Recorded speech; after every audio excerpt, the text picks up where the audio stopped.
So, okay. So, cikgu akan mulakan untuk record. Terima kasih banyak kepada Imanina dan juga Adam yang menegur cikgu untuk tak nak record ke? Record. Okay. Dan sepanjang pembelajaran ini, sekiranya kamu ada sebarang soalan, tak kiralah soalan daripada sejarah ini ke, ataupun soalan daripada bab-bab lain ke, atau soalan yang di luar daripada topik sejarah ini, nanti kamu boleh bertanyakan. Ya, boleh bertanyakan. Okey, dan kita akan sambung dengan teka-teki boleh? Boy, orang cerita sejarah kau nak teka-teki. Okeylah, teka-teki, teka-tekuk. Ular mati hisap rokok. Apa tu? Jawab. Teka-teki, teka-tekuk. Ular mati hisap rokok. Apa tu? Tongkat Ali? Ya, apa dah. Ya, Liana. Betul, iaitu ubat nyamuk. Ubat nyamuk yang lingkaran tu tau. Sebab apa? Dia lingkaran macam ular. Tapi dia dibakar. Iaitu ular mati hisap rokok. So, itulah ubat nyamuk. Ya, terima kasih Liana untuk jawapan itu. Oh, ingat Tongkat Ali? Tak. Tongkat Ali tak. Di blend ya. Okey, baik. Kita tengok.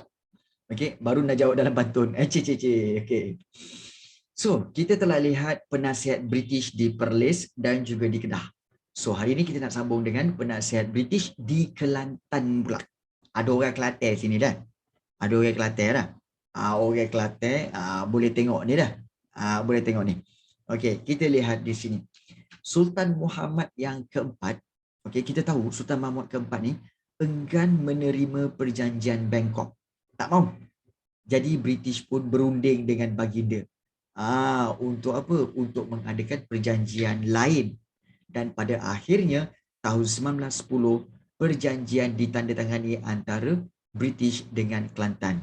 Di mana perjanjian Kelantan dengan British ini iaitu Kelantan tetap menerima penasihat iaitu J.S. Mason dilantik sebagai penasihat British.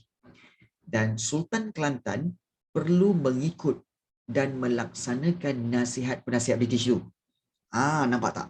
Dalam semua perkara, kecuali agama Islam dan juga kecuali adat Melayu.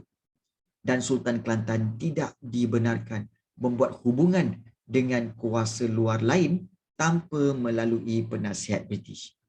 Maknanya kesimpulannya di Kelantan, walaupun Sultan Muhammad menentang, tetapi mau tak mau Sultan Muhammad terpaksa menerima bahawa Kelantan di bawah naungan British. So Kelantan terpaksa menerima penasihat British iaitu J.S. Mason. Nampak tak? Naungan di situ. Okey, British ni sebenarnya most of the time British ni adalah kita kata sebagai kuat untuk beragama Kristian. Kuat beragama Kristian sejak daripada zaman tamadun Rom lagi. Namun begitu ada juga sebilangannya yang ateis. Dan kamu kena faham, okey, British ini dia kuat dengan agama Kristian Katolik. Okey, dia berbeza dengan Kristian di Jerman, okey, di Sweden, di Denmark dan sebagainya. Kerana kerajaan-kerajaan kerajaan-kerajaan di Belanda, di Jerman semua tu mereka adalah mengikut agama Kristian Protestan. Mazhab Protestan. Yang British guna mazhab Katolik. So memang berbezalah. Okey. So itu penasihat British di Kelantan. Penasihat British di Terengganu, okey, walaupun kita tahu bahawa Sultan Zainal Abidin yang ketiga tu, yang dia pergi ke Singapura tu untuk berunding dan buat perjanjian tu, baginda memang enggan menerima penasihat British. Dan hanya menerima pelantikan wakil British yang tidak mempunyai kuasa dalam pentadbiran negeri. Pada tahun 1990, boleh nak letak penasihat, tapi better tak akan beri kuasa kepada penasihat ini. Okay. Tetapi, okay, tak apa, okay, it's okay.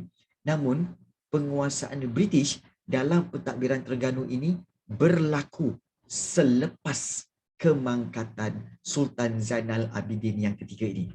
Maknanya selepas Sultan Zainal Abidin ini meninggal dunia, okey, maka pengganti baginda iaitu Sultan Muhammad yang kedua telah didesak untuk menandatangani perjanjian dengan British pada 24 Mei 1919.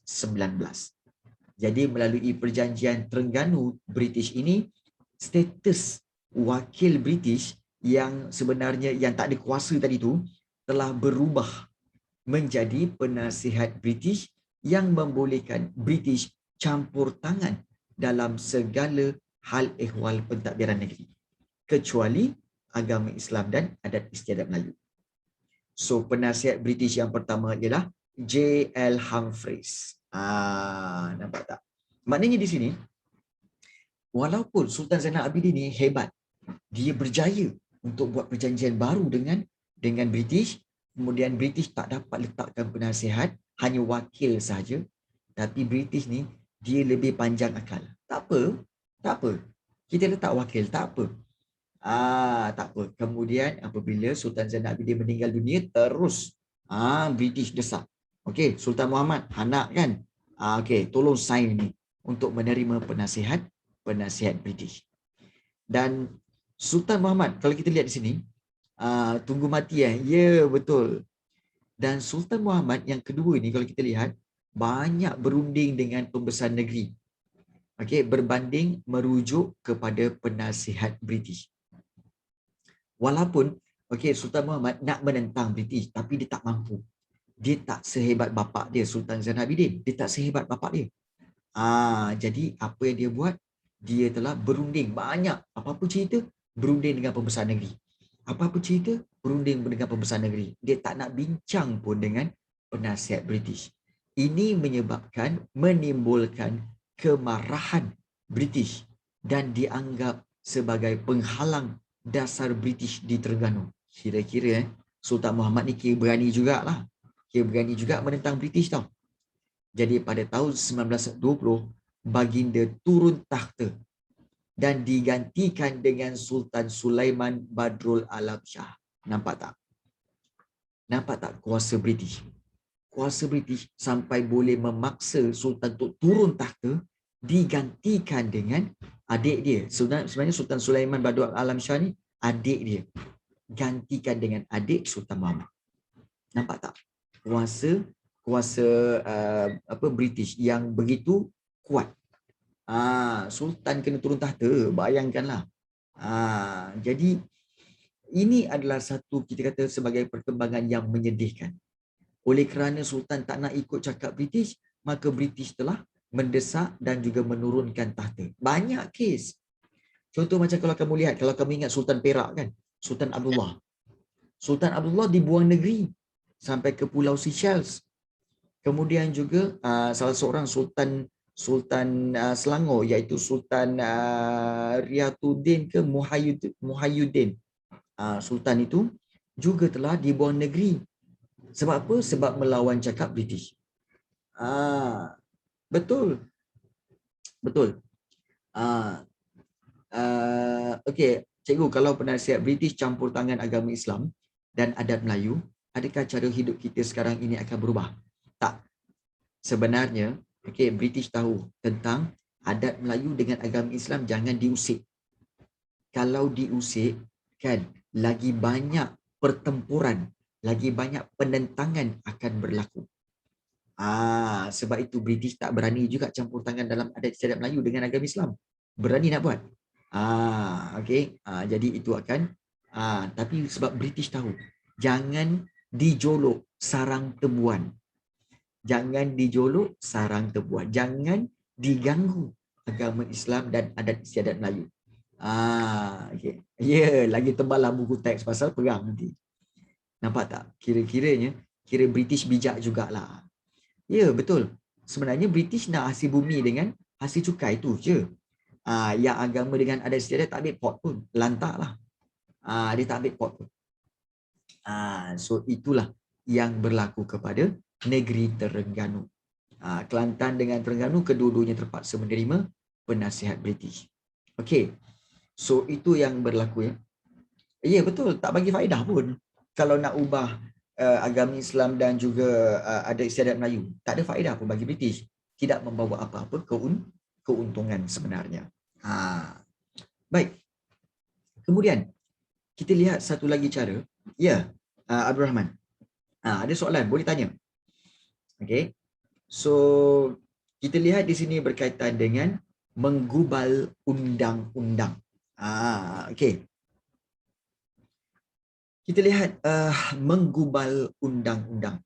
Untuk pengetahuan kamu semua, perkataan menggubal maksudnya membuat atau mencipta, membuat undang-undang ataupun mencipta undang-undang. Itu maksud menggubal. Ya. Jadi Abang tanya, apakah jadi kalau Malaysia tak pernah dijajah British dan Belanda? Okey. Kalau Malaysia tidak pernah dijajah oleh British dan Belanda, maka ada kemungkinan besar kita akan dijajah oleh kuasa lain. Kita akan dijajah oleh kuasa lain sebab ada kuasa lain yang menjajah, yang ada di sekitar negara kita seperti Perancis, Rusia, Jerman, Spanyol dan juga Amerika. Kelima-lima negara ni ada di sekeliling negara kita tahu, di ASEAN. Yes. Jadi kalau British tak take over negara kita, tak menjajah negara kita, sudah pasti negara-negara lain ini, kuasa-kuasa penjajah lain juga akan datang menjajah negara kita. Betul. Betul. Ya, betul. Nasib Jerman tak invade negara kita, nanti kena belajar Jerman. Betul. Achtung. Itu antara perkataan bahasa Jerman. Achtung. Okey, Abraham tanya, apa akan jadi kalau ASEAN tak pernah ditawan? Okey. Kalau ASEAN ini tak pernah ditawan, bermakna negara kita akan hidup dengan sejarah sendiri. Iaitu bagaimana sejarah pembangunan negara kita sendiri, iaitu belajar melalui susah payah sendiri. Dan mungkin akan lagi besar. Mungkin akan lagi besar. Akan lagi besar. Ya, sebab apa? Sebab dulu tanah Melayu sebenarnya daripada Singapura bawa sampai ke selatan Thailand. Sampai ke Phuket sana. Dan adakah lagi maju? Sukar untuk cakap. Sukar untuk kita mengiyakan sama ada kita lebih maju atau tidak. Tapi sebenarnya mungkin ramai orang kata bahawa kan elok kalau tak ada penjajahan dari dulu, kan. Kemudian kita akan semua akan hidup aman damai. Okey. Mari sini cikgu ajar kamu tentang satu perkara berkaitan kehidupan. Iaitu, okey, kalau kamu nak tahu tentang kehidupan ni sebenarnya adalah bercorak begini. Corak dia begini.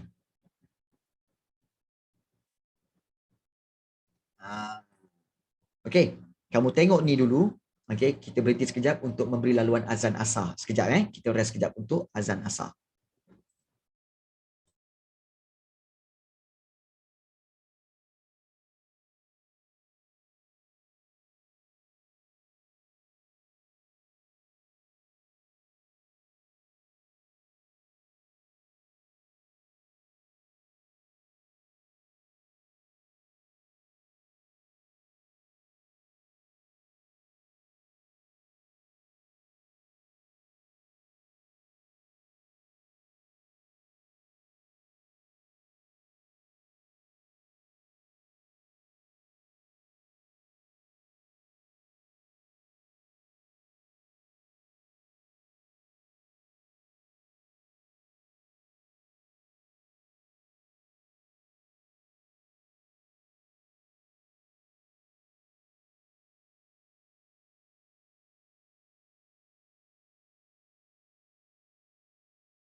Okey, baik. Alhamdulillah kita baru saja berhenti sekejap untuk kita memberi laluan kepada azan asar tadi. Okey, baik. Cikgu ada sharekan kat sini iaitu berkaitan dengan whiteboard ini. Kamu perasan tak? Okey, berkaitan dengan Kerajaan Alam Melayu dan Melaka, Portugis, Johor Riau, British dan Merdeka. Okey, ada siapa kat sini faham tak gambar rajah ni? Faham tak apa yang cikgu sedang lukis itu? Faham kan? Okey, maknanya apa? Ya, timeline. Di mana kalau kita lihat, okey, zaman Kerajaan Alam Melayu, kita tahu bahawa kita sedang meningkat. Yes. Meningkat. Kemudian Melaka adalah peak dia. Melaka memang adalah peak, kita punya peak kemajuan. Tetapi, okey, kalau kita lihat Portugis telah menyerang dan memusnahkan Melaka. Dan kita punya graf kemajuan mundur. Tetapi harus diingat, dengan kemunduran ini, okey, kita telah membina satu lagi, iaitu kerajaan yang lagi hebat, iaitu Johor Riau. Okey, Johor Riau. Kenapa pula Melaka ke punca tanah Melayu dijajah? Tak. Tak. Ini dia punya flow. Apa yang berlaku di tanah Melayu. So, Johor Riau dah maju. Kemudian sedikit demi sedikit, ya, kalau kita lihat British, okey, British telah take over negara kita dengan NNS, NNMB, NNMTB kan. So itu graf kemajuan negara kita mundur balik. Kemudian apabila selepas British, okey, memberi kemerdekaan, kita telah melonjak menjadi merdeka dan juga maju macam sekarang. Maknanya apa di sini? Yang di atas ini adalah kegemilangan. Okey, ini adalah kawasan kita punya kegemilangan. Kegemilangan. Okey. Tetapi yang di bawah ini adalah dia punya apa? Dia punya lonjakan. Maksudnya, kalau kita nak melonjak naik lagi tinggi, kita kena turun bawah sekejap. Maknanya kita akan menghadapi kesukaran. Kita akan menghadapi konflik. Kita akan menghadapi peperangan. Kita akan menghadapi penjajahan. Untuk apa? Maju lagi naik ke atas. Bila dah maju kat Johor Riau, kemudian kita ada konflik dengan British, so turun balik. Tapi kenapa turun balik? Kerana kita ada dengan British itu kita akan lonjak untuk kemerdekaan. Dan ada kemungkinan besar, okey, kalau kita lihat, okey, mungkin COVID-19 ini. COVID-19 ini menyebabkan Malaysia, okey, graf dia kembali turun. Tetapi cikgu yakin selepas COVID-19 ini, mungkin itulah masanya untuk kembali lonjak dan lebih maju. Nampak tak? Maknanya setiap kesukaran, semaknanya setiap kesukaran yang dialami itu sebenarnya adalah satu lonjakan, satu kita kata sebagai satu panel ataupun satu plate untuk kita lonjak naik atas. Itulah sebenarnya motivasi. Dan kalau kamu perasan, bermakna walaupun ada jatuh bangun, tapi sebenarnya kita menjurus ke arah trend apa? Trend peningkatan. Maknanya trend dia apa? Trend dia terus meningkat. Dia bukan trend menurun, tapi trend dia terus maju. Begitu juga hidup kita. Hidup kita sepatutnya macam ni. Hidup kita semua orang macam ni. Mungkin masa kalau kamu masih ingat, mungkin semasa kamu belajar darjah 1, 2, 3, kamu selalu dapat A naik. Kemudian 4, 5, 6, okey, UPSR kamu drop. Okey, kemudian naik form 1, form 2, naik balik. Dia turun naik macam tu. Okey, nampak tak? Tapi pastikan hidup kita, trend hidup kita semakin maju ke atas. Trend hidup kita makin maju ke atas. Dan sedikit-sedikit ini, okey, penjajahan, penaklukan ini hanyalah satu papan anjal untuk melonjakkan negara kita menjadi lebih maju. So kalau Rahman kata, kalau negara kita tak pernah dijajah oleh British, tak pernah ada Portugis apa semua kan. So ada kemungkinan besar negara kita akan hidup seperti apa? Seperti landai je. So dia tidak ada peningkatan. Dan ada peningkatan pun mungkin hanya peningkatan yang sedikit saja. Dia tidak melonjak. Dia peningkatan yang malar dan sedikit saja. Nampak tak? Look for the positive way. Nampak? Boleh faham kan? Yes, boleh faham. Macam tu sebenarnya ya. Lonjakan. Yes. Alright. So, itu pemahaman untuk semua para pelajar ya. Alright. So, kita lihat di sini.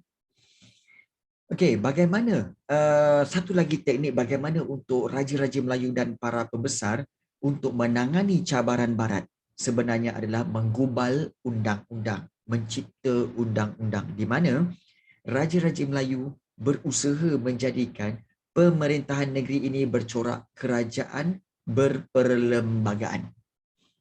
Pemerintah akan memperkenalkan undang-undang tubuh kerajaan. Okey, perkenalkan undang-undang tubuh. Undang-undang tubuh bertujuan untuk apa? Untuk memperkukuh kuasa pemerintahan, okey, dan menghalang kuasa asing mencampuri urusan pentadbiran negeri. Undang-undang tubuh ni penting, iaitu perlembagaan. Sebelum ini, sebenarnya daripada zaman Kesultanan Melayu Melaka, Johor Riau apa semua, dia orang tak ada undang-undang tubuh, means tak ada perlembagaan. Kamu tahu perlembagaan ni apa? Perlembagaan ni adalah perkara-perkara satu set undang-undang berkaitan negeri tersebut. Satu set undang-undang berkaitan negeri tersebut. Kalau tak ada undang-undang negeri tersebut, bila-bila masa British boleh masuk dan dia kata apa? Kau tak ada undang-undang. Mana kau punya undang-undang? Tak ada. Tapi kami memang turun-turun macam ni. Tak ada. Kamu akan gunakan undang-undang British yang baru ni. Kan mudah dijajah. Jadi, bila ada undang-undang tubuh kerajaan ini, okey, bila British datang, kami nak memerintah negeri. Tak boleh. Kami ada undang-undang. Undang-undang tubuh kerajaan. Okey, apa undang-undangnya? Ini dia. Bila dia buka, raja mestilah ni. Raja mestilah orang Melayu. Pembesar mestilah orang Melayu. Raja mestilah keturunan waris raja. Okey. So, kami tak boleh lah. Tak boleh. Sebab British, kamu bukan keturunan raja. Okey, so tak boleh masuk campur. Nampak tak? Dengan undang-undang itu, maka British tak dapat masuk campur dalam pentadbiran negara. Itu. Yes, itu sebenarnya undang-undang tubuh. Itu pentingnya ada undang-undang tubuh. Nampak tak? Genius kan? So, hukum kandung Melaka itu sebenarnya adalah hukum untuk kes-kes jenayah dan tanggungjawab raja di Melaka. Tanggungjawab raja, kes-kes jenayah, itu hukum kandung Melaka. Undang-undang Laut Melaka adalah undang-undang untuk kes-kes jenayah dan juga tugas-tugas nakhoda dan juga anak-anak kapal di atas laut. Tapi belum ada undang-undang tubuh kerajaan. Itikon Ilmu Muluk tu apa pula cikgu? Itikon Ilmu Muluk itulah undang-undang tubuh bagi diri kerajaan Terengganu. Kejap lagi kita tengok. Macam kamu lah. Sebenarnya kamu kan boleh buat undang-undang untuk diri kamu tahu. Contoh, cikgu bagi contoh. Katakan cikgu. Tiba-tiba ada orang perempuan nak berkenalan dengan cikgu. Contoh nak berkenalan dengan cikgu. So, konon nak menjajah hati cikgu. So, cikgu boleh buat apa? Tak boleh sebenarnya. Saya ada undang-undang. Undang-undang bagi diri cikgu Rafi. Apa undang-undangnya? Yang pertama, kamu tengok sini. Saya telah beristeri. Yang kedua, dah milik orang lah. Yang ketiga, kemudian ada set. Ada set banyak lah kat situ. Kalau nak jadi yang nombor 2, nombor 3 boleh. Tapi mesti ada nombor 2, nombor 3 tu mesti ada kelayakan. Kelayakan seperti apa? Kelayakan ini. Kalau tak boleh ikut undang-undang ni, maka tak boleh lah. Nampak tak? Nampak tak? Nampak tak? Itu undang-undang bagi diri kerajaan Cikgu Rafi lah. Okay, jadi itu contoh. Okay. Alah, korang ni kan. So, ada undang-undang bagi diri sendiri. Yang ini undang-undang tubuh bagi kerajaan lah. Boleh faham Jadi, itulah orang kata apa? Prinsip atau undang-undang bagi sesuatu kerajaan. Tentang yang tadi tu, itu contoh itu contoh. Jangan buat. Kalau buat tu tanggung sendiri. Okey, baik. So kita lihat di sini. Bagi tahu ayat. Okey. Undang-undang tubuh Kerajaan Johor. Kita tengok undang-undang tubuh Kerajaan Johor. Baik, undang-undang tubuh Kerajaan Johor telah diperkenalkan oleh Sultan Abu Bakar, iaitu sultan yang dapat title Maharaja tadi, diperkenalkan oleh Sultan Abu Bakar sebagai satu perlembagaan negeri pada 14 April 1895. Dan pengenalan undang-undang tubuh Kerajaan Johor ini menjadikan Johor adalah satunya negeri Melayu pertama mengamalkan sistem raja berperlembagaan dan mempunyai unsur-unsur demokratik, iaitu unsur-unsur demokrasi. So, bermula dengan Undang-Undang Tubuh Kerajaan Johor. Dan kalau kita lihat kandungan Undang-Undang Tubuh Kerajaan Johor, dia mengandungi 64 fasal. Kalau ada yang, cikgu dah agak dah. Fasal tu apa cikgu? Fasal tu maknanya perkara. Maknanya ada 64 perkara. 64 fasal. Kan? Ataupun 64 hal. 64 topik. Yes, 64 topik. 64 hal. Kan? Sebab itu, perasan tak kalau kadang-kadang orang tua-tua dulu bila bergaduh kan, bila bergaduh kita tengok filem lama ke apa semua kan, dia ni kau ni nak cari pasal lah, mana nak cari pasal, kau ni pasal nak cari, kau apa hal nak cari pasal ni, nak cari pasal maknanya apa, nak cari hal, nak cari sebab untuk bergaduh, betul? So fasal tu maknanya perkara ataupun hal. Hal ni pasal apa? Betul? Hal ni perkara apa? Hal ni ada hal apa? Betul? Itulah dia fasal. Hal pasal apa? Itulah. Kan? Ikut negeri lain lah jadinya kan. Pi Kedah, pi Penang, hang pasal apa? Pi Johor jadi hang fasal apa? So dia bertukar sebutan. So 64 fasal maknanya 64 perkara. Kan? So antara perkara yang diceritakan dalam Undang-Undang Tubuh Kerajaan Johor ini, iaitu pertama, agama Islam memang sebagai agama negeri selama-lamanya. Agama Islam. Antara perkara-perkaranya, Sultan tidak boleh menyerahkan negeri dan kerajaan Johor kepada sebarang kuasa asing. Tak boleh. Dah tulis dalam undang-undang tu. Sultan tak boleh serah. Yang kedua. Seterusnya, menteri-menteri dan jemaah-jemaah pangkuan kerajaan, maknanya jemaah-jemaah yang memangku jawatan dalam kerajaan, tidak boleh juga menyerahkan negeri kepada kerajaan asing. Tak boleh. Tak boleh.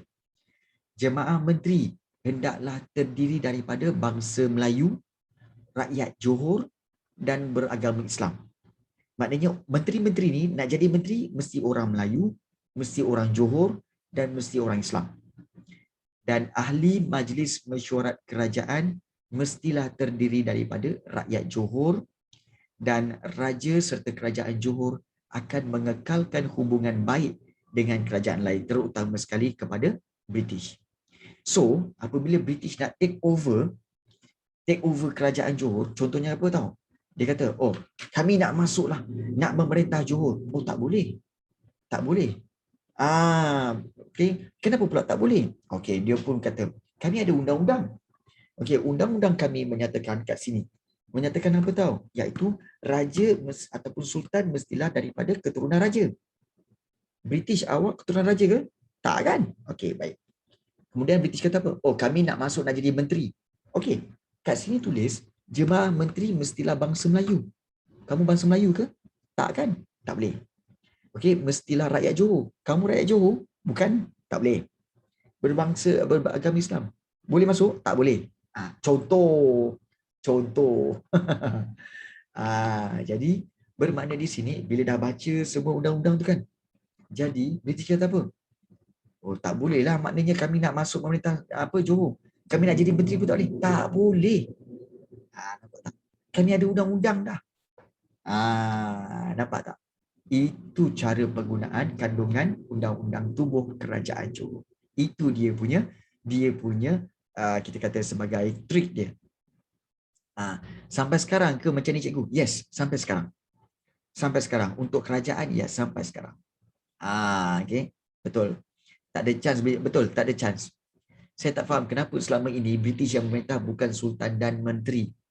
Sebenarnya British meletakkan penasihat sahaja. Penasihat untuk menasihati Sultan dalam pentadbiran.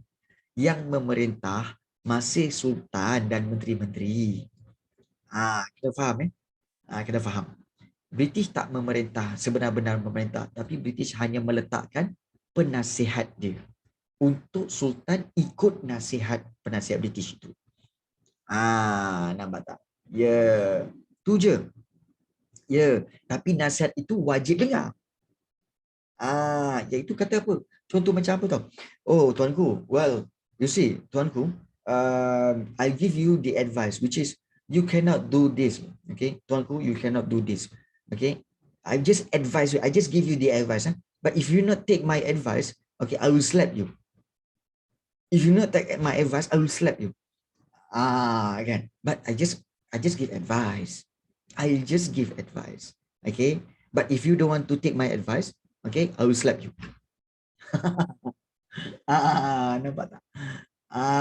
So itulah yang berlaku. Nampak tak? Dia macam saya nasihat je, tuanku, kan, patik nasihat je. Tapi kalau tuanku tak ambil nasihat patik, siaplah tuanku. Tapi tuanku patik nasihat je, patik nasihat je. Nampak tak? Sultan jadi macam mana ni? Nak ikut ke tak ikut ni? Macam mana ni? Macam itulah. Ya. Jadi mau tak mau kena ikut juga. Apa tuan-tuan kompok paling kau yang nasihat kau sekarang?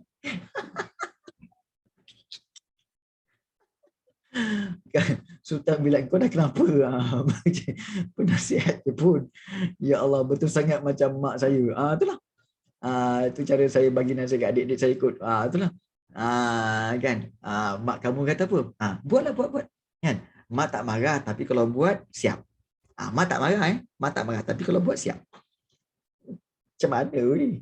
Mak ni bagi ke tak bagi? Aduh. Jadi macam mak-mak kita pula. Okay. Cuba tanya balik. Mak ni sebenarnya salah seorang penasihat British ni. Mak dulu menasihati British, mak menasihati bagi Sultan negeri mana ni?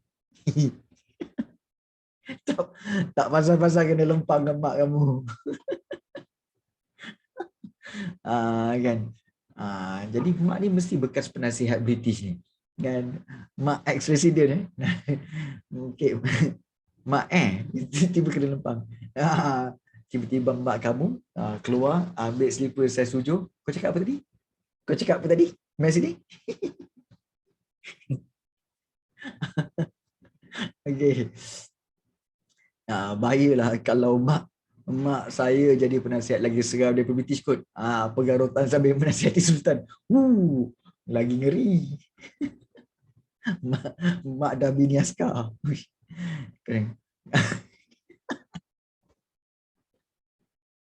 Weh, jangan cerita kuat-kuat. Bukan apa, cikgu risau. Sebenarnya, cuba korang tengok kiri kanan. Takut ada mak korang.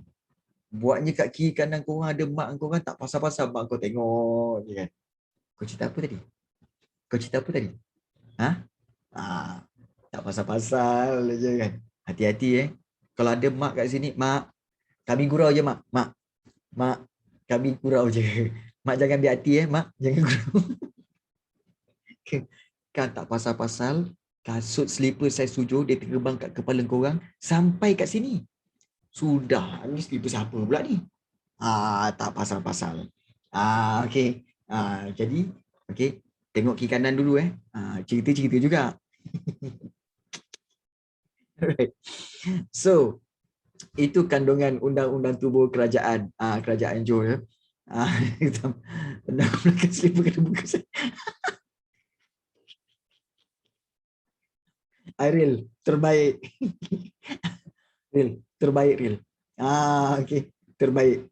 Lagi dari mak, saya lagi taman lalas, saya pandang belakang slipper sampai. Terbaik, real. Tapi kamu ikut all my advice. So, are you advisor or ruler? Both. Betul lah tu, Man. Okey. Betul tu, Man. Mak saya bekas askar. Nasib kau lah, real. mak kau bekas kau. Nasib baik tak bangun pagi pukul 5 pagi, dia kejutkan kau, suruh berkawat depan rumah. Nasib kau lah. Okey. Okey. Aduh, ya, kelakar lah korang ni. Kan? Baik. So, kita lihat kepentingan Undang-Undang Tubuh Kerajaan Johor. Di mana kalau kita lihat, okey, Undang-Undang Johor ini telah memberi kesan kepada rancangan British untuk menguasai Johor. Jadi, ini telah menyediakan asas kukuh bagi negeri Johor untuk mengimbangi kuasa British dan mempertahankan identiti negeri. Nasib baik ada Undang-Undang Tubuh Kerajaan Johor ni supaya dapat menentang penguasaan British. Dan Johor dapat membentuk kerajaan yang berteraskan demokrasi untuk menggantikan pemerintahan bercorak mutlak. Bercorak mutlak. So, itulah sebab itu kerajaan Johor, sebenarnya Undang-Undang Tubuh Kerajaan Johor ni adalah undang-undang yang bercorak demokrasi dan raja berperlembagaan pertama di Malaysia.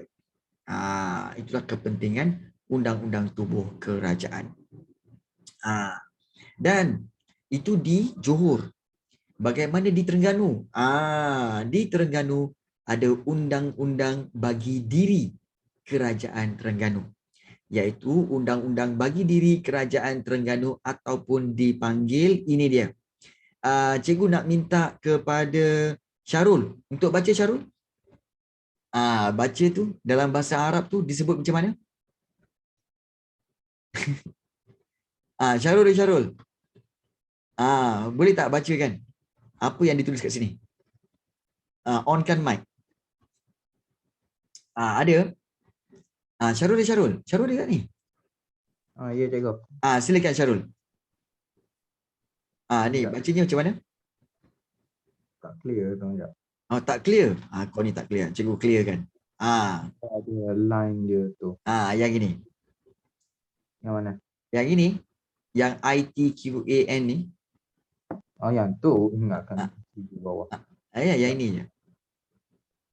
Kan. Okey. Bacalah. Ada. Sekejap. Bacalah. Tak nampak? Okey. Tak nampak, kita minta seorang lagi lah. Ayu ada Ayu. Ayu, tolong baca Ayu. Macam mana nak baca tu? Itqan al-muluk bi ta'dil al-suluk. Itqan al-muluk bi ta'dil al-suluk. Cikgu petik je nama. Ya. Jadi, sebut tadi di dalam bahasa Arab dipanggil Itqan al-muluk bi ta'dil al-suluk. Iaitu undang-undang bertulis pertama di Terengganu. Nasib baik bukan Jerman dah, betul dah.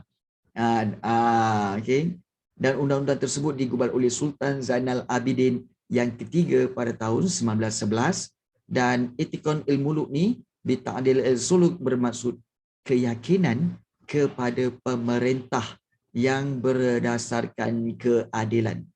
Kalau pemerintah itu adil, maka kami akan memberikan keyakinan kepada pemerintah itu. So, itu maksud Itqan al-muluk bi ta'dil al-suluk. Sebenarnya, kalau betul-betul bacaan dia kan, Itqan al-muluk bi ta'dil al-suluk. Dalam bahasa Arab. Iaitu keyakinan kepada pemerintah yang berdasarkan keadilan. Dan ini adalah Undang-Undang Bagi Diri Kerajaan Terengganu. Dan apakah kandungan Undang-Undang Bagi Diri Kerajaan Terengganu ini?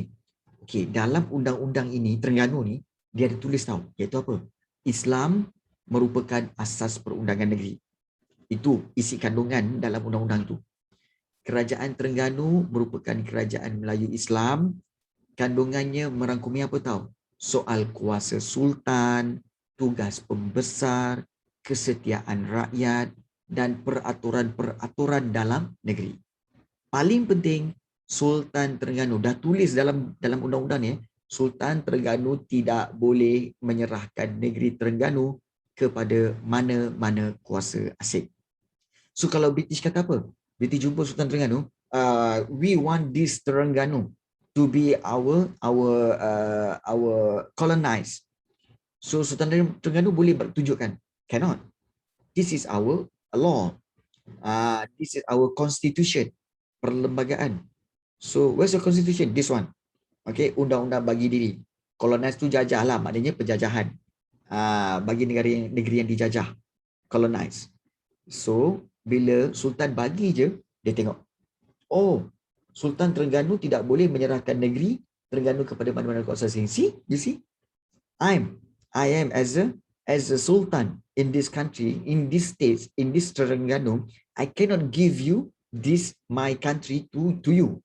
Why? Because this is in my law. Nampak tak? So dia tak boleh bagi. So British kata, oh, tak boleh buat apa lah. Sebab dah ada undang-undang tak boleh bagi negeri itu kepada kuasa lain. You see? Itu kepentingan undang-undang ini.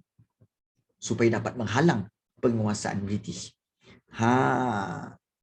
Kemudian Sultan Terengganu pula yang menyerahkan negeri Terengganu. Sekiranya ada Sultan yang serahkan negeri Terengganu kepada kuasa asing, hendaklah turun dari tahta. Nampak tegas dia. Kalau bagi kepada kuasa lain, turun tahta. Tegas tak tegas lah. Dan menteri besar pula mestilah hendaklah beragama Islam. Menteri besar mesti beragama Islam, dan rakyat Terengganu. Dan sumpah tak. Kalau Sultan tu cakap bahasa British, cara cikgu cakap tadi, sumpah tak tangga lah. Tu contoh lah pandai, kan? You cannot do this, you cannot do this, kan? So cannot do this, kan? I cannot give you sorry. Dia macam tu. Siap bagi peribahasa lagi. Don't think come water there's no crocodile. Nampak tak? Don't think come water there's no crocodile. British pun fikir, apa kena mengena pula pasal crocodile? Rupa-rupanya air yang tenang jangan disangka tiada buaya. Okay. Peribahasa Melayu diinggriskan, air yang tenang jangan disangka tiada buaya. Yeah, clever squirrel jump, always fall to the ground also. Nampak? Clever squirrel jump, always okay. Fall to the ground also. Kan? Cat have 9 life, Malays have high IQ. Yes. Okay. Small don't die, big trouble people. Small don't die, big trouble people. Jahanam. Okay. Jahanam.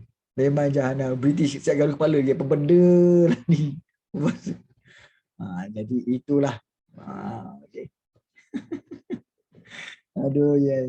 Tapi kelakar. Come water, don't think come water there's no buaya. Bodoh terus British. Bodoh terus British. Alah. Korang ni, bila masa tak mengajar korang yang tergelak, yang tak tergelak, memang asyik gelak je dengan korang ni lah kan. Okay, baik, jom. Baik, live ada lesson, okay. Baik. So, ahli mesyuarat negeri boleh terdiri daripada orang bukan beragama Islam, tetapi mestilah rakyat Terengganu. Nampak tak? Itulah undang-undang bagi diri Kerajaan Terengganu. Kandungan dia. Jadi kepentingan undang-undang bagi diri Kerajaan Terengganu ni apa? Okey, kepentingan dia adalah untuk yang pertama, memantapkan pentadbiran kerajaan dan memelihara kedaulatan negeri. Kemudian yang kedua, dapat mengukuhkan perpaduan dalam kalangan raja, pembesar dan juga rakyat jelata. Dan kekuatan hubungan antara raja dengan rakyat menjadi benteng untuk menghalang campur tangan British terhadap pemerintahan Terengganu. Jadi, kalau kita lihat di sini, okey, bermakna kalau kita lihat kita telah mempelajari beberapa yang berkaitan dengan bagaimana raja-raja menghadapi cabaran cabaran barat, iaitu dengan cara menggubal undang-undang tubuh. Di Johor ada undang-undang tubuh kerajaan Johor, kemudian di Terengganu ada undang-undang bagi diri kerajaan Terengganu, iaitu Itikon Muluk Bitadil El Suluk. Selain daripada menggubal undang-undang, raja-raja juga telah menentang British untuk menerima penasihat. Penasihat seperti penasihat British di Perlis, di Kedah dan juga di Kelantan serta di Terengganu. Baik.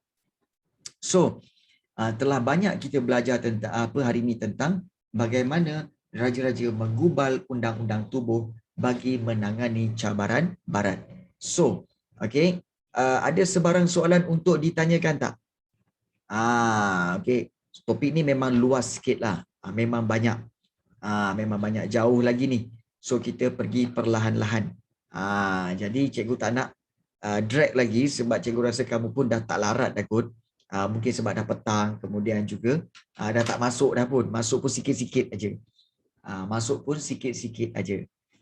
So ada soalan tak untuk ditanyakan? Apa-apa juga soalan untuk ditanyakan, silakan. Cikgu buka untuk soalan. Dan kamu boleh bertanya. Ya. Ada apa-apa soalan nak tanya? Cikgu. Ya. Betul ke Portugis try nak pergi ke Jepun tapi Jepun berjaya kalahkan Portugis, dan macam mana Jepun berjaya kalahkan Portugis tu?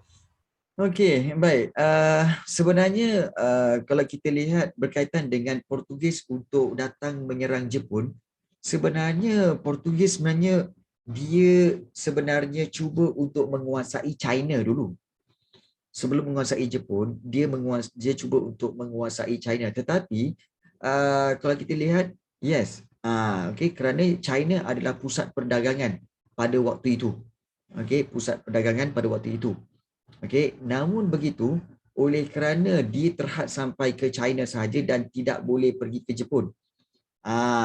Dan kerana apa? Kerana kita tahu bahawa Jepun ada banyak hubungan juga dengan kerajaan-kerajaan di Kepulauan Sulu.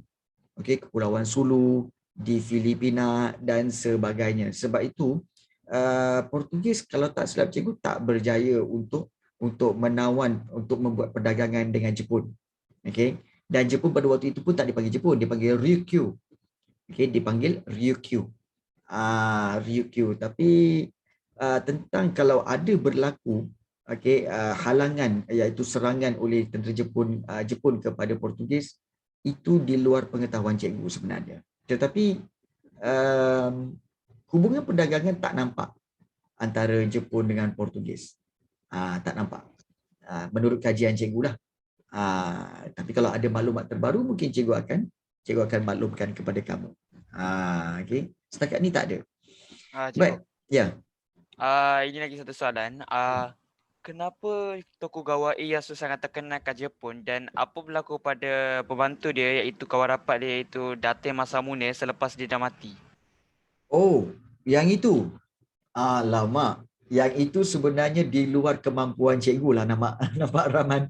Kerana yang itu adalah di luar daripada, kita kata itu berlaku semasa pemerintahan Maharaja Mikado Meiji, yang mana Maharaja Mikado Meiji sebelum itu lagi, ada pemerintahan-pemerintahan yang sebelum itu, yang mana cikgu dapat mengkaji bermula pada Maharaja Mikado Meiji. Sebelum itu sangat sedikit pengetahuan cikgu tentang apa yang berlaku di Jepun, kerana ianya dah orang kata apa, begitu mendalam, begitu deep dan sukar untuk difahami dia punya rangkaian cerita. Jadi mohon maaf, Abdul Rahman, kerana cikgu tak dapat nak memberi detail tentang perkara itu. Tetapi terima kasih banyak untuk soalan itu. Cikgu akan cuba untuk mencari juga maklumat itu berkaitan itu dan memahami apakah situasi yang berlaku, dan mungkin sampai masanya cikgu boleh memberi penerangan kepada kamu. Terima kasih banyak untuk Rahman kerana soalan-soalan itu. Menjawab soalan lain, Imanina, dia tanya pasal, cikgu nak tanya pasal Kristian tadi, apa beza Katolik dengan apa yang satu tu, apa perbezaan diorang? Untuk pengetahuan kamu, agama Kristian pada asalnya adalah Kristian Katolik. Tetapi apabila berlaku berlaku penjualan sijil-sijil indulgence, iaitu sijil-sijil pengampunan dosa, oleh gereja-gereja Katolik, menyebabkan ramai penganut-penganut Katolik keluar daripada Katolik itu dan protes kerana tidak suka dengan ajaran Katolik yang baru, iaitu kalau nak kalau berdosa boleh pergi ke gereja, bayar duit, dapat sijil. Sijil aku telah diampunkan. Aku telah diampunkan. Jadi mereka menentang kerana apa? Gereja telah mengutip keuntungan daripada penjualan sijil-sijil pengampunan dosa. Jadi yang keluar itu telah membentuk satu lagi mazhab Kristian dipanggil Protestan. Sebab itu ada dua, iaitu gereja Katolik dan juga gereja Protestan. So itu memang betul ya. I saw someone cakap seorang pemain Japanese volleyball ini, dia cakap orang Japanese to colonize because he is half German, half Japanese and half American. Not sure on this one. Kenapa dia cakap macam tu? Because of Japan, German, Amerika, British memang adalah negara-negara penjajah. Tapi anda tak boleh labelkan seseorang itu melalui keturunan dia. Tak boleh. Bukan salah dia. Itu dia punya keturunan dia lah. Cikgu. Ya. Saya nak tanya pasal apa perbezaan Empire Byzantine dengan Empire Rome dan semasa era Rashidun, iaitu Rashidun Khalifate yang menyerang yang dipimpin oleh Khalid Al-Walid tu dalam peperangan seperti Yarmouk, mereka melawan Byzantine ataupun Empire Rome sebenarnya, cikgu? Okey, bagus soalan itu. Okey. Perbezaan antara tamadun Rom dengan tamadun Byzantine, sebenarnya Byzantine adalah sebahagian daripada Rom. Cuma Empire Byzantine itu adalah empire yang telah menuju kepada penghujung. Asalnya tamadun Rom ni besar. Tamadun Rom ni sebenarnya adalah Empire Rom memang besar daripada tanah Rom tu sendiri sampai ke Britain, termasuk Perancis, Spanyol semua. So itu adalah Empire Rom. Namun, yang peperangan yang telah berlaku kepada Khalifah Ali itu dan dipimpin oleh Khalid Al-Walid itu semua, itu adalah penentangan terhadap Empire Rome. Empire Rome. Dan yang Empire Byzantine adalah empire yang akhir, iaitu yang di akhir-akhir penghujung Empire Rome, di mana telah dikalahkan oleh Sultan Muhammad Al-Fatih. So itu adalah berakhirnya Empire Rome, iaitu diwakili oleh Empire Byzantine. So itu perbezaan dia. Dan tamadun Rom ni memang panjang, melibatkan sampai 300 hingga 500 tahun penguasaan terhadap Eropah. So itu perbezaan antara tamadun Empire Rome dan juga Empire Byzantine. Yes. Ana Zainal tanya, kan Belanda jajah Indonesia, tapi kenapa Indo tak belajar bahasa Belanda? Sebenarnya Nazainal, sebenarnya mereka ada belajar bahasa Belanda. Bahasa Belanda. Pada waktu itu. Tetapi apabila Belanda telah pulang dan melepaskan tanah jajahan itu, maka mereka meneruskan dengan belajar bahasa Inggeris. Kerana bahasa Inggeris adalah bahasa international atau bahasa antarabangsa. Yes. Scam. Kalau minum petang cicah biskut dalam Milo, Nescafe ke TO? Kalau minum petang cicah biskut dalam Milo, Nescafe ke TO? Yang terbaiknya adalah Milo, sebab akan ada sweet. Yes. Saya jam. Wow, gempak. Apa dia orang cakap ni, Raju? Cikgu tolong. Ya, betul Imanina. Kenapa Indonesia merdeka lebih awal daripada kita? Kerana Indonesia pimpinan Presiden Soekarno sebaik sahaja Jepun menyerah kalah, Jepun balik keluar daripada Indonesia, Soekarno terus mengisytiharkan kemerdekaan bagi Indonesia. Sebab Belanda pun tak ada, Jepun pun dah tak ada, diorang terus isytiharkan kemerdekaan. Dan sepatutnya, Presiden Soekarno tu mengisytiharkan kemerdekaan bersama dengan Malaysia tau. Bersama dengan Tanah Melayu untuk bergabung menjadi Melayu Raya atau dipanggil Indonesia Raya. Tetapi oleh kerana kita masih lagi di bawah British dan sebab itu Soekarno terus isytiharkan kemerdekaan Indonesia tanpa membabitkan Tanah Melayu. Sebab itu dia merdeka lebih awal. Mafilindo ni apa? Mafilindo sebenarnya adalah gabungan Malaysia, Filipina, Indonesia yang bergabung dalam satu mesyuarat untuk membincangkan hal berkaitan dengan Malaysia, iaitu berkaitan dengan Sabah, Sarawak, Singapura nak join Malaysia. Tapi Filipina dengan Indonesia tak bagi. Filipina dengan Indonesia tak bagi sebab Filipina menganggap Sabah tu dia punya dan Indonesia menganggap bahawa Semenanjung Tanah Melayu ini kalau membentuk Malaysia itu adalah salah satu agenda British. Jadi sebab itu Indonesia menentang. Jadi sebab itu mereka buat dia orang buat persidangan Mafilindo. Okey, Hairul Sani. Said tanya, Indonesia pun sebut merdeka 7 kali ke cikgu. Kurang pasti tentang kemerdekaan tu. Okey, kurang pasti tentang kemerdekaan itu. Cikgu, apa itu War of Bucket? War of Bucket itu cikgu kurang pasti tentang War of Bucket daripada mana ia asal usulnya. Okey, nanti cikgu cari terms War of Bucket itu. Dan Anas jangan tanya, Don Reid Tun Mahathir tu cerita pasal apa? Korang tak pernah tengok Don Reid Tun Mahathir cerita pasal apa? Okey, Don Reid ni adalah bagaimana Tun Mahathir dengan Khalid Ibrahim, bekas menteri Besar Selangor, okey, dan juga seorang lagi iaitu berkaitan dengan Ismail Ali, iaitu abang ipar kepada Tun Dr. Mahathir. Ketiga-tiga mereka ini cuba take over Guthrie daripada British pada tahun 1980-an. Why? Sebab Guthrie itu memegang, kerajaan British memegang saham Guthrie hampir 52%. Jadi bila 52%, Guthrie akan buat macam-macam kepada negara kita, iaitu dengan tidak memberikan kemudahan kepada orang-orang Melayu untuk bercucuk tanam. Kemudian British Guthrie menindas orang Malaysia. Yes.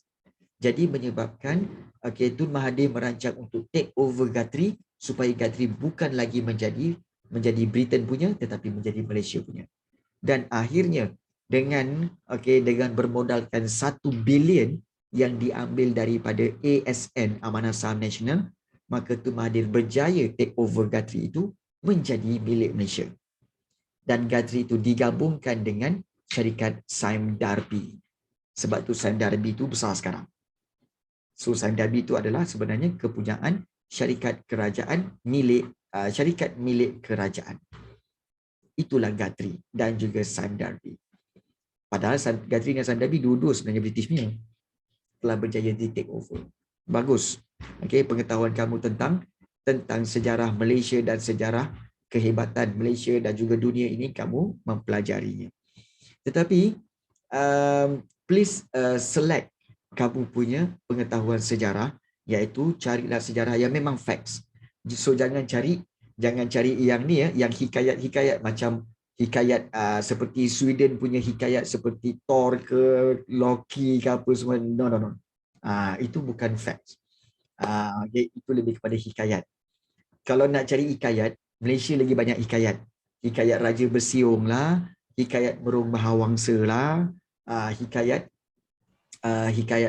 naga di Tasik Chini lah, macam-macam. Cikgu, Ya. pernah tak Viking berperang dengan kerajaan Abbasiyah? Viking sebenarnya berperang dengan Abbasiyah, dia tak sampai. Sebabnya kalau ikutkan, Viking lebih menguasai dan menyerang negara-negara yang pada ketika itu pada zaman gelap, iaitu Dark Age, seperti di Britain, Jerman, Sweden, Denmark. So Viking banyak menyerang negara-negara itu. Kerana apa? Negara-negara itu memang pemerintahan mereka lemah dan mereka pada waktu itu Dark Age. Dan pada Dark Age itu, pada waktu itulah kegemilangan kerajaan Islam seperti Abbasiyah, Uthmaniyah dan juga Turki Uthmaniyah. Yes, itu sebenarnya. Sebab itu Viking tak sempat. Tetapi ada satu kisah di mana orang Arab yang telah melanggar undang-undang di tanah Arab, ada seorang telah dihantar ke negara Viking ni. Dihantar untuk masuk ke dalam kerajaan Viking. Dan orang itu telah berjaya untuk apa tahu? Memberi syahadah. Syahadah memperkenalkan syahadah kepada Raja Viking itu. So memang ada. Memang ada dalam sejarahnya. Yes. Orang Arab tu lah. Memang indah, memang terbaik. Sempat berdakwah. Yes. Baik, apa pendapat cikgu tentang teori konspirasi? Okey. Teori konspirasi tidak ada bukti. Namun kita boleh nampak trend dia dan mungkin ianya betul. Mungkin ianya betul. Teori-teori konspirasi seperti COVID-19 dan sebagainya. Kita boleh terima. Okey. Namun begitu, siapakah yang patut kita, apa yang patut kita buat untuk menghadapinya? Itu paling penting. Instead of just tahu, but how untuk kita menghadapi teori-teori konspirasi. Okay, be prepared. Be prepared. So, Harazul tanya, cikgu siapa yang menguasai medieval era? Sebenarnya medieval era tu, tidak ada sesiapa yang menguasai sesiapa di Eropah. But most of the orang-orang Eropah, pedagang-pedagangan mereka, para pedagang mereka dikuasai oleh para pedagang Islam. Para pedagang Islam yang menguasai Laut Mediterranean. Itu pada waktu itu. Dan bercakap tentang bagaimana orang Arab tu boleh berdakwah kepada orang Viking. Kamu tahu macam mana? Orang Viking itu, orang Arab itu pergi ke Viking dan orang Arab itu belajar cara belajar orang-orang itu bercakap dengan hanya mendengar. Dia mula-mula tak faham orang Viking cakap apa. Tapi dia dengar, dia ikut je. Dia dengar kan. Sampai berminggu-minggu dia dengar. Kemudian satu hari dia balas balik cakap, okey, mengikut bahasa Viking. Semua Viking terkejut. Ya betul ni. Boleh ikut cakap bagaimana Viking tu bercakap.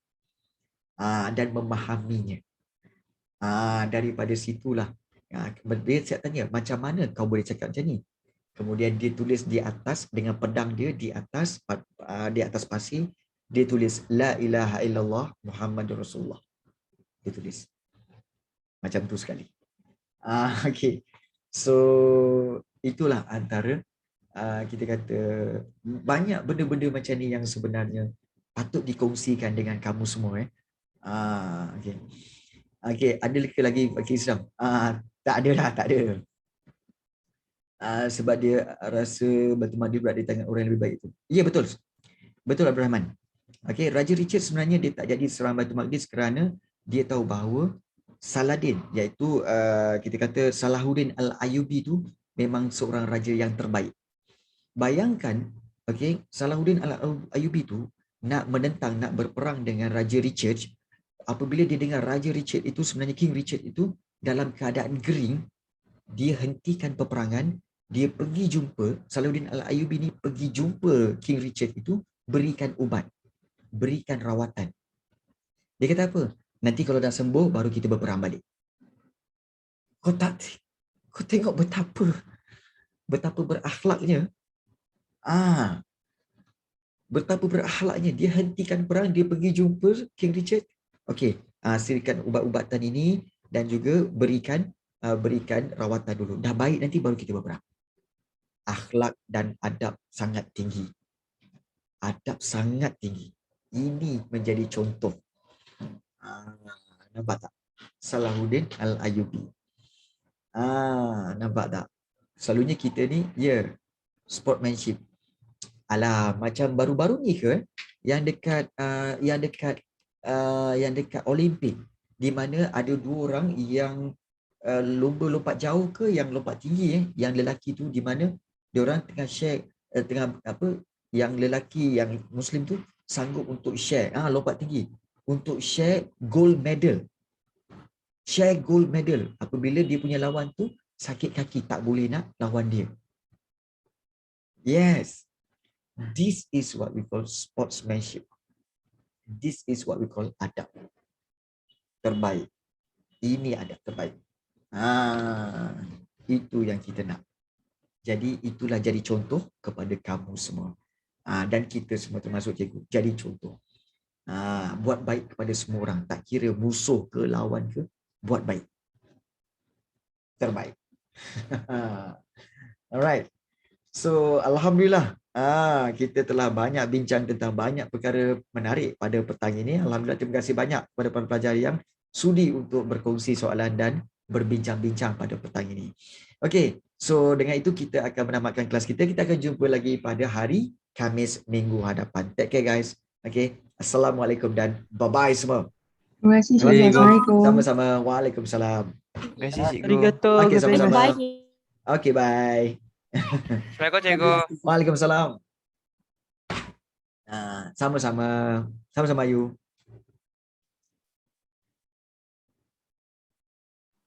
Waalaikumsalam. Okey, sama-sama Liana.